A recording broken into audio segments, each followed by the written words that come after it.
Plastics. You know about them, you may not love them, but chances are you use them every single day. Enough plastic is thrown away each year to circle the globe 4 times.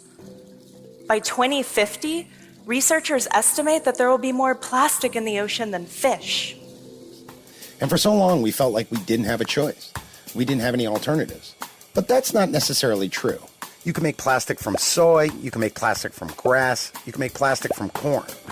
Back in May 2020, our friends in the science world brought us news that nature had evolved an enzyme that could chomp through the strong polymer chains in plastics like polyethylene terephthalate, or PET, which is what plastic bottles are made of. It was a very exciting discovery.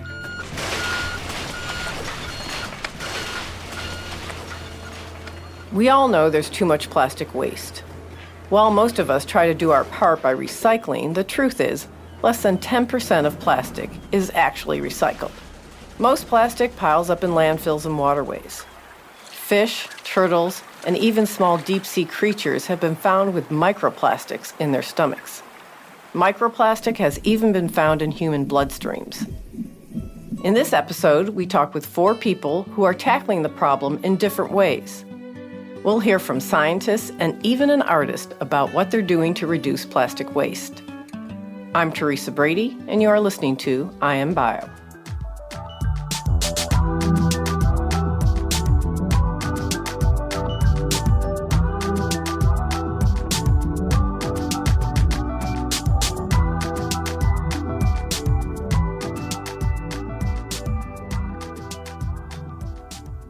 Replacing fossil-based, non-biodegradable plastic with plant-based options is one part of the solution to the plastic problem. Danimer Scientific, a company based in Georgia, is making green bioplastics from canola. Scott Tuten, Danimer's Chief Marketing and Sustainability Officer, shared a personal story about why he is so committed to the work he's doing. You know, even in Southwest Georgia, is a pretty rural area. But even with that, we have some beautiful river streams and beautiful lakes. And you really cannot go a few yards without finding a bottle, a bag, a cap, just tremendous amount of trash. 10 years ago, we're 2 hours from the Gulf, beautiful area, beautiful beaches. And I remember my son, Jack. He was probably 2 years old, and he was sitting playing in the sand. We were all family out, and looked over. He's chewing on, we didn't know exactly what it was, and went over to him. There's an old bottle cap. The cap was probably 10 or 15 years old, deep down in the sand. So that was really a good validation to what I'm doing and what I'm trying to do.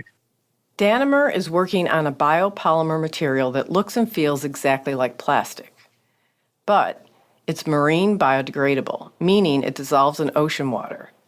Scott explains. PHA, in general, it is consumed by microbes, and that's how it degrades. So there are microbes all over the world, including in marine waters.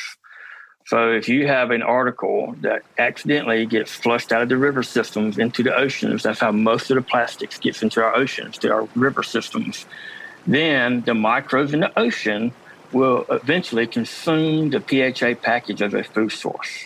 So that's really what it is. When we ferment this bacteria, we extract the PHA from the bacteria because it is their food source. So when you make an article with it and it goes into a ditch or your backyard or accidentally gets into the ocean, it goes away in a pretty quick time period. So it's not there in 5 and 10 and 20 years for that bird to eat, or the turtle. So that's what the key is. So it's just not there anymore. While we're used to plastic straws, they can be deadly to birds and sea turtles. Danimer makes a bioplastic straw that's biodegradable, and it's in stores today. Straws are not the best thing for the environment. I think we all realize that. Our PHA straw will help with that straw fight, meaning that if it does get flushed into that waterway and does go out into the ocean, it will go away within 6 months. So we prevent that straw from staying out there for 5 or 10 or 30 years from my kid putting it in his mouth or that bird trying to eat it as a food source. So we can help with that straw battle.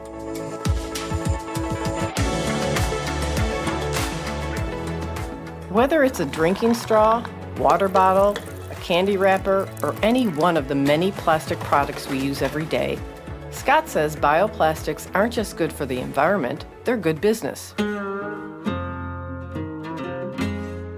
So I think in general, people realize we have to do better. We cannot continue going down the path and what this earth and this world can withstand. Do we have 50 years or 1,000 years? There's some point where we can't turn it back. When is that? Nobody knows. That's the question. We can do better. Even the big guys, the Pepsi and the Nestle's, they see it and they're doing wonderful things. There are solutions to this problem and they're taking the step to do it. And the consumers are too. They're demanding it. And when you demand it, things change. Another company, Virent of Wisconsin, is developing a plant-based plastic made from sugarcane, sugar beets, and corn. I am Andrew Held. I'm the Vice President of Engineering and Business Operations here at Virent, and we are a wholly owned subsidiary of Marathon Petroleum Corporation. Virent is commercializing technology to make products, including plastic, from renewable resources such as biomass and crops. By using Virent's technology and converting renewable feedstocks into these final products, you end up with the same overall characteristics. Virent is actually well down the path of working with partners using our product materials as feedstock chemicals for renewable plastics of all kinds. These materials get used in fibers, films, in packaging materials like bottles, as well as can be used in things like engineering plastics. All these attributes then are the same in terms of what the marketplace has already worked on and developed to date. The same durability, the same performance in all kinds of critical applications. And what we're doing is we're making these then from renewable feedstocks. And in fact, then now these materials are made from renewable carbon created recently by nature.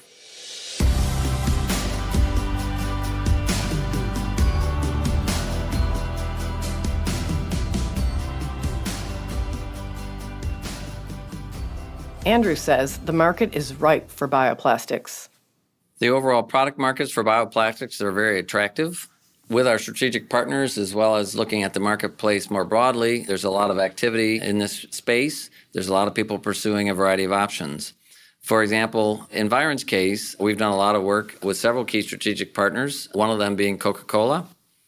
In 2011, we started a collaboration research project with them where we turned our product into something that they could use and work with their own supply chain partners to then make a 100% renewable plastic bottle that they've demonstrated in more than one setting. That work with Coca-Cola continues. They continue to look for attractive options to try and commercialize and launch brands using this type of technology and product. Virent's bioplastics are part of what many people call the circular economy, with less waste, more recycling, and more products designed to reverse climate change.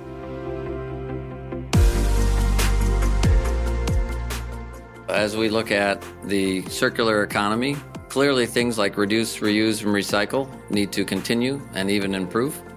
As Virent, one of our main contributions then is increasing the renewable content that goes into these same strategies for an overall circular economy. Virent is acutely aware that the types of materials that go into the circular economy will have a substantial impact on its effectiveness. That's deliberately one of the things that parties check for and why they're interested in our renewable content. When they make their products and as they work hard with their own supply chain partners and others in terms of getting recycled content back to meet their own goals for sustainability and increasing recycled content, our renewable content fully integrates with those recycling chains. And bioplastics have an added advantage. One key advantage of these bioproduct materials is that they're made from renewable feedstocks. When we do that, we are able to decrease the carbon intensity or the overall greenhouse gas emissions for such materials.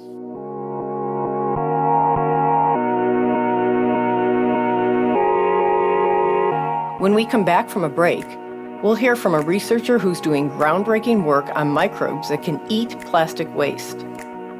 And we'll talk with an artist about the creative way he's bringing attention to the plastic waste problem.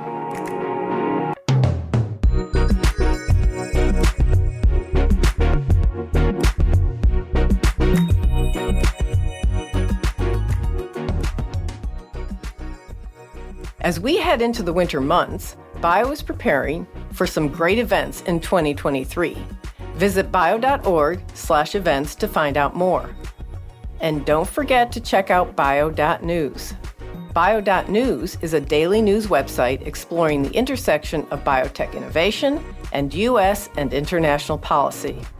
Visit now by typing bio.news into your browser.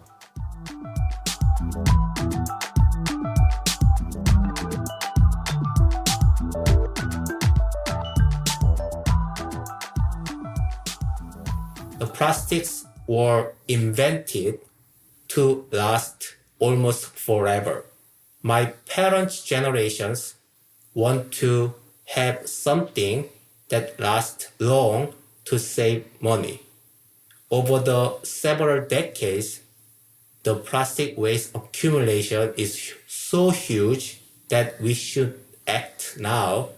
If not, there would be no future for our next generations, including my own daughter.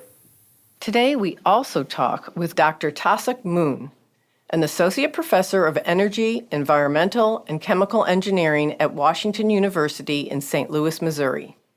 He is also founder and head of the scientific advisory board of Moonshot Bio. Dr. Moon's research is focused on using science to solve global problems. I have been working on the waste issue and its technological solution for more than a decade. My initial interest was in lignin, the waste from pulping processes and cellulosic fuel production processes. Several years ago, we shifted our focus to plastic issues because we saw our accumulated or established technology is relevant and applicable to solve plastic waste issues. Microbes are nature's garbage disposal, producing enzymes that break down organic material. In 2016, scientists in Japan discovered a naturally occurring microbe that's developed a taste for plastic. That's the good news. The bad news? It takes far too long to break it down. Dr. Moon explains that biotechnology could deliver a solution. In landfills, there are native bacteria which might degrade plastic waste.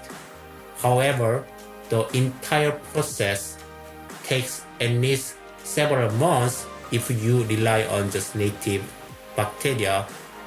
That bacteria happen to be there, or most of the case, the plastic-eating bacteria probably not there. We are developing microbes that potentially generate enzymes that are functional at normal temperature. Using our magic bacterium that generating enzyme and degrade those plastic into small molecule, and then bacterium take up that nutrient and then grow and then degrade into value-added chemical, potentially, and at the same time clean up our environment. To do so, we need to have enzyme that is working at just normal temperature, like room temperature, and that is actually one of the challenges we try to address at this moment. Dr. Moon is also taking aim at the economics of the proposition. As he explains, the process needs to yield high-value byproducts to be cost-effective. We should engineer bacteria that have ability to convert plastic into high-value chemical, but native bacteria cannot do so, so that require engineering effort by adding some new gene into the bacteria, modifying some gene in bacteria, in that way sort of tailored bacteria that kind of specialize in converting plastic into high-value chemical.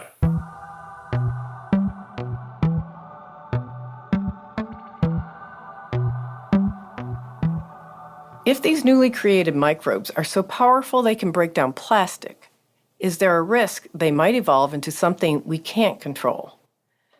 Dr. Moon says genetically engineered microbes are still in the research phase.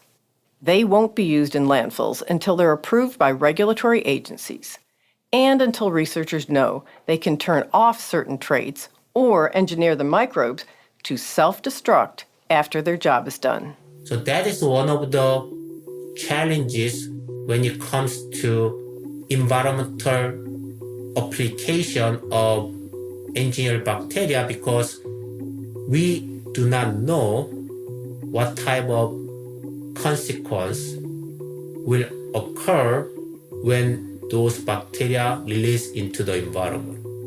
So currently, my lab basically working on the project to understand what type of mutation scenario would occur when we potentially deploy bacteria into the real environment. But we're currently working on that experiment, not really deploying the bacteria into the environment. We are currently engineering plastic-eating bacteria equipped with so-called kill switch. Bacteria would clean up by eating microplastic in the environment. Once all nearby plastic particles are gone, the microbe could activate so-called kill switch to self-destruct and to ensure biocontainment.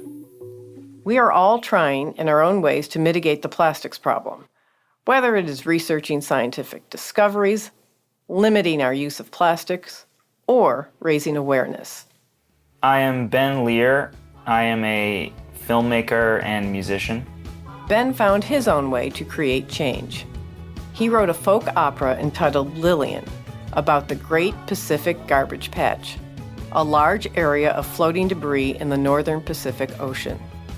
Ben talks with us about what led him to write the musical.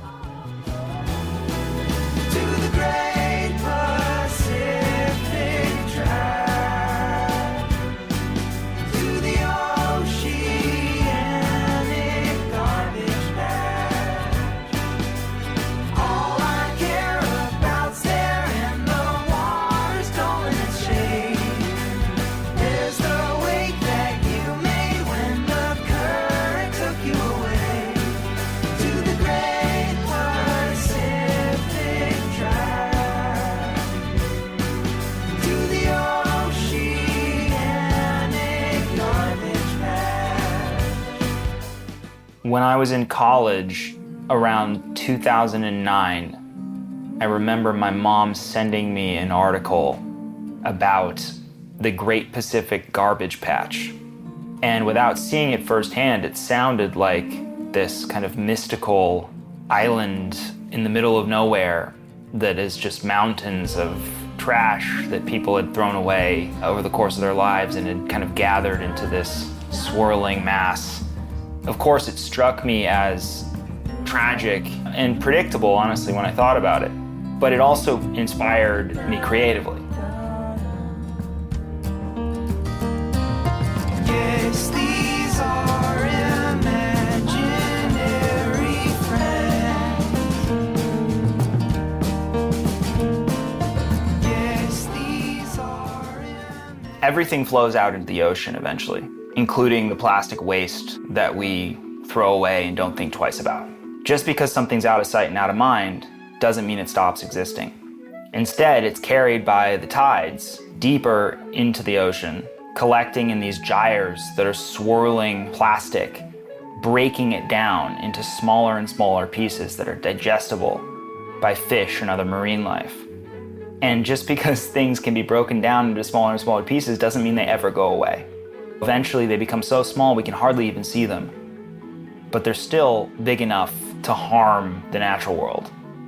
And so we've gotten ourselves into a hell of a conundrum. I was motivated to write my folk opera Lillian after learning about the Great Pacific Garbage Patch. I came up with this idea about a guy who decides that everything he's ever lost in his life is out in the garbage patch and he has to go on a scuba diving adventure to get it. It's fun, it's whimsical, but it also happens to speak to the problem of plastic pollution. Ben says the purpose of the musical is to raise awareness and educate the next generation about the need to do better by reducing our dependence on single-use plastic. Everyone who has come across Lillian, the album, which is on Spotify for anyone who's interested, has discovered through the music the issue of plastic pollution. A lot of these people had never heard of it before. And I think it created the same reaction that it created in me at first, which was outrage and sadness. I've heard from countless people who've listened to the music and became motivated to tell others about this issue and try to curb their own use of single-use plastics. 2 years after the album came out, a teacher at a small school in northern Vermont reached out to me and asked if he could put the show on as his high school's musical. And I sent him the music. He ended up teaching it to the entire band and the orchestra at the school. And then they partnered with the science program. And that entire semester, the kids in science class learned about plastic pollution. And the kids in the music program prepared the musical. And at the end of the year, there was this great, huge concert where they performed the album and also created these incredible plastic sculptures out of used recycled plastic bottles. And it was just a beautiful case study for using art to educate and raise awareness in schools. Cause I wasn't into you. You're the first boy who ever really showed me love. But what you really showed me was too much. While scientists like Dr. Moon and innovative companies like Virent and Danimer are working on technologies with the potential to shrink the mountains and floating islands of plastic trash, Ben says it's ultimately up to all of us to make better choices. I think while scientists are out there working on solutions, the choices that we make as individuals are crucial as well. I think the choices that we make as individuals are almost just as important. If each of us takes one small action towards reducing plastic waste, imagine the outcome on a larger scale.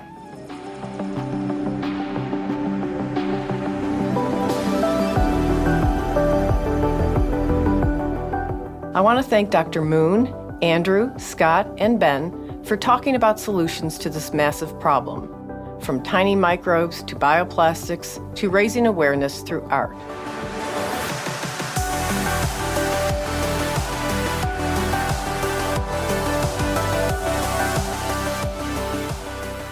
Make sure to subscribe, rate, and/or review this podcast, and follow us on Twitter, Facebook, and LinkedIn at I Am Biotech. And subscribe to Good Day Bio at bio.org/goodday. This episode was developed by executive producer Teresa Brady and producers Lynn Finnerty and Rob Gutnikoff. It featured music by Ben Lear and was engineered and mixed by Jay Goodman, with theme music created by Luke Smith and Sam Brady.